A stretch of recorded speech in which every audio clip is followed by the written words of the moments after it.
মালিক, আজ কিছু টাকা আমাকে অ্যাডভান্স দিতে হবে। এই তো কিছুদিন আগে তোকে টাকা দিলাম, সেই টাকায় তো পরিশোধ করতে পারলি না, আবার তুই টাকা টাকা করছিস। এখন ব্যবসার পরিস্থিতি ভালো না, এখন টাকা পয়সা কিছু দিতে পারবো না। দেবো না বললে তো হবে না। তোকে যে বললাম পারবো না, পয়সা দিতে পারবো না, পারবো না, পারবো না। তবে আমি আর কাজ করতে পারবো না, থাকলো কাজ আপনার, চললাম আমি। তুই কি আমার এখানে কাজ করবি না মহিম? বেশি বার বেড়ে গেছিস। আমি হাতের কাজ জানি বাবু, আপনার কাছে শুধু নয়, যে কোনো জায়গায় আমি নিজের মেহনতে দাঁড়াতে পারি। তোকে দিয়ে আমার কিছু আসে যায়? পয়সা থাকলে তোর মতো কারিগর 10টা কিনে আনবো। কি ব্যাপার, মহিমকে দেখতে পাচ্ছি না? আর বলবেন না দাদা, মহিমের সঙ্গে একটু ঝগড়ার মতো হয়েছে, দু কথা, এর জন্যে পালিয়েছে।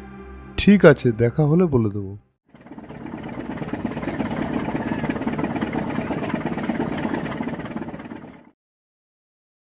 ভালো আছেন তো? হ্যাঁ দাদা, ভালো আছি। আপনি ভালো আছেন তো? মনে হয় ওই তো মহিম যাচ্ছে। আরে মহিম নাকি? শুনলাম তুমি নাকি ওর সঙ্গে ঝামেলা করে চলে এসছো। দীর্ঘ 15 বছর ধরে কাজ করছি, আমাদের একটু সুযোগ সুবিধা দেখবে না? তা কি হয়? তা বেশ, তুমি ওখানে কাজে এসো, আমি ওনাকে বলে দেবো। না দাদা, আর যাব না। ওখান থেকে থুতু ফেলে চলে এসেছি। এখন তুমি তাহলে কি করছো? দু একটা গরু ছাগল আছে, আর একটু চাষবাস করি, ব্যাস। তা বেশ, আমি যদি তোমাকে হেল্প করি, পারবে বিড়ির ব্যবসা করতে? হ্যাঁ মালিক, আপনি সাহায্য করলে আমি নিশ্চয়ই পারবো। আপনাকে যে কি বলে ধন্যবাদ দেব। আচ্ছা ঠিক আছে, ঠিক আছে, তুমি কালকে আমার গোডাউনে চলে এসো। যা সরঞ্জাম লাগবে আমার গোডাউন থেকে নিয়ে এসো।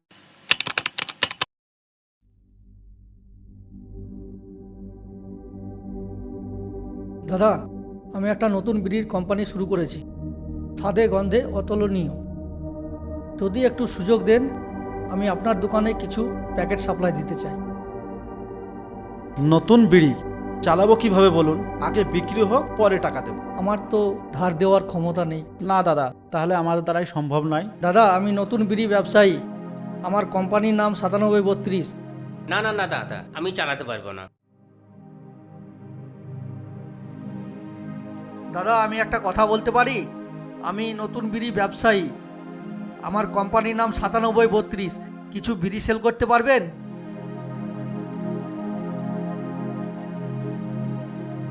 নতুন বিড়ি? নতুন বিড়ি? নতুন বিড়ি চলবে না।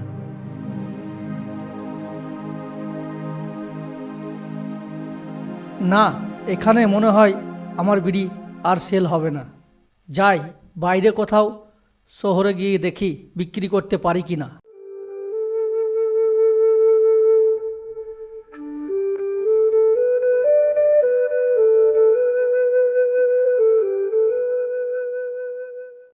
আরে ঝন্টু, চল চল, একটা মুরগা পেয়ে গেছি। ওই যে দূরে একটা লোক শুয়ে আছে, ওনার পাশে একটা ব্যাগ আছে। যেভাবেই হোক ওই ব্যাগটা আমাদের নিতেই হবে। আশা করি ওর মধ্যে ভালো কিছু পাওয়া যাবে।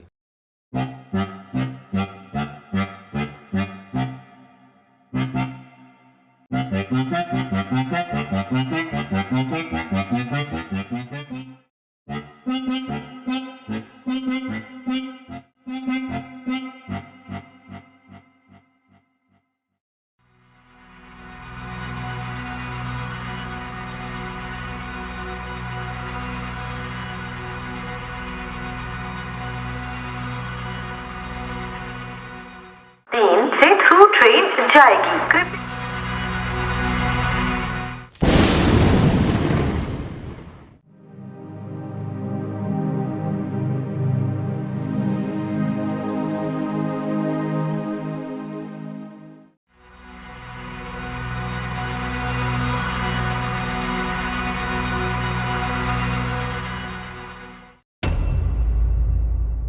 আরে মন্টু, ভেবেছিলাম ব্যাগের মধ্যে ভালো কিছু পাওয়া যাবে। এ তো দেখছি শালা শুধু বিড়ি আর বিড়ি রে। কিন্তু এত বিড়ি আমরা কি করব? আমরা তো বিড়ি খাই না, আমরা নিজেই মহাজন হয়ে বিড়িগুলা দোকানে দোকানে বিক্রি করি।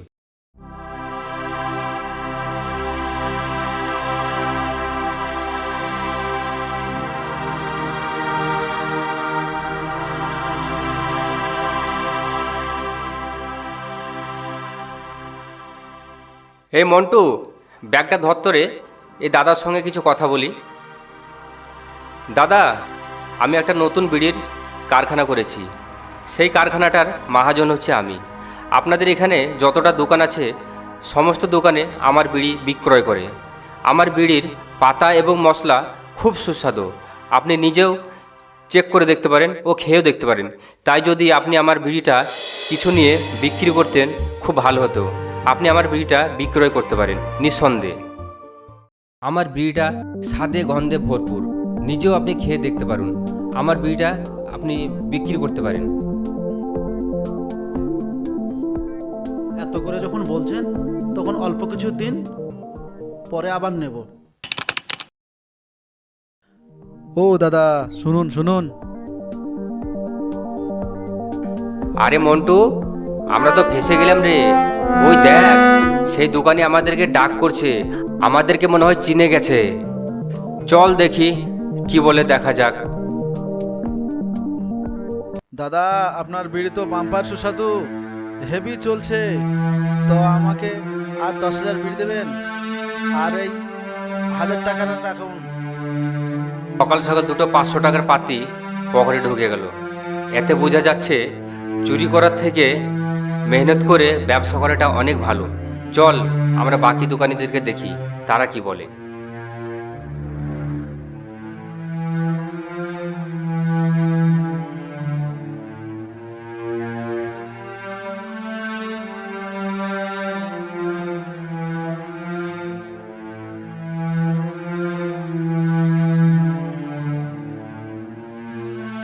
চায়ের দোকানে বসে একটু চা খাই আর বুদ্ধিটা বের করি কি করা যায় এখন।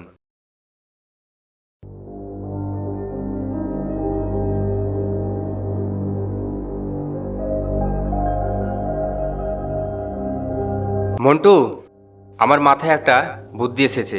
চল আমরা আজকে রাত্রে বেরিয়ে পড়বো। যার কাছ থেকে আমরা বিড়িটা চুরি করে এনেছিলাম তাকে যেখানে পাই আমরা খুঁজে বের করব।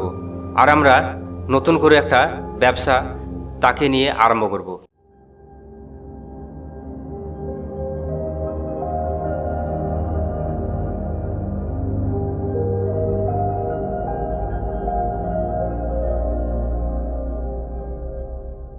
দাদা, এখানে মহিমের বাড়িটা কোথায় আপনি বলতে পারবেন? দাদা, খোঁজবাজপুর মুসলিম পাড়ায় যান, ওখানে পেয়ে যাবেন। মন্টু, এটাই মনে হচ্ছে মহিমের বাড়ি। চল একবার আমরা ডেকে দেখি। দাদা, বাড়িতে কেউ আছেন? ও দাদা, বাড়িতে কেউ আছেন? থাকলে একটু বেরিয়ে আসেন, একটু দরকার আছে আমাদের।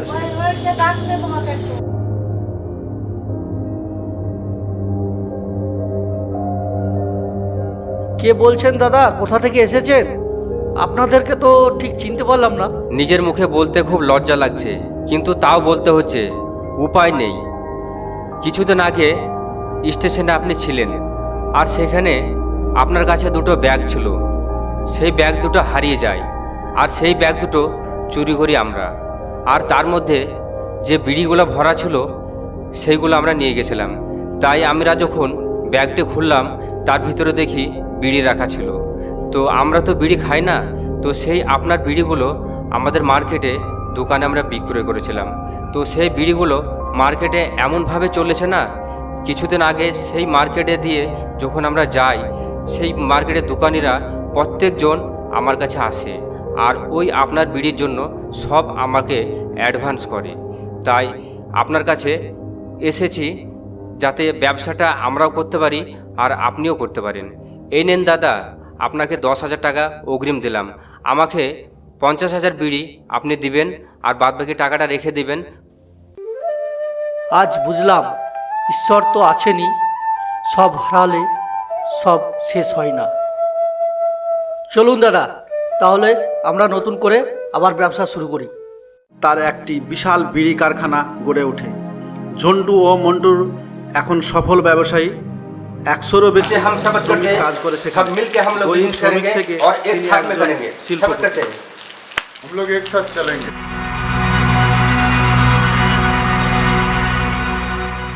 मंटू स्पीकिंग, 20 करोड़ भेज दिया, अपना मैसेज चेक कर लो। Thank you sir, thank you. 20 crore रुपए मिल गए सर। सुबह आपका माल भेज दो sir. Multu sir, thank you. Thank you, sir. Thank you so much.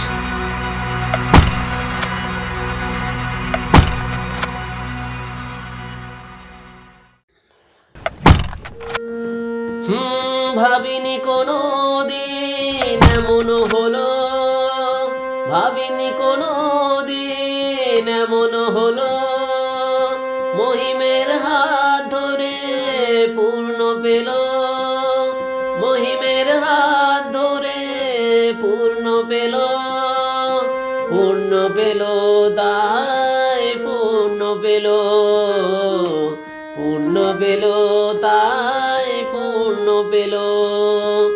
শিল্প হলো, শিল্প হলো তাই তো মোদের শিল্প হলো, সুখ যেন এসে আজ ভরিয়ে দিল, সুখ যেন এসে আজ ভরিয়ে দিল।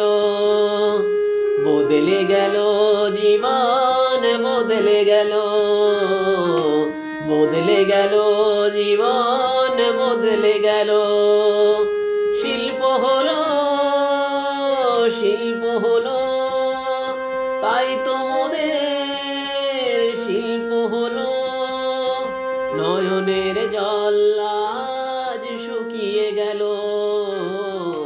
নয়নের জল আজ শুকিয়ে গেল, জীবনটা তাই আজ ধন্য হলো, জীবন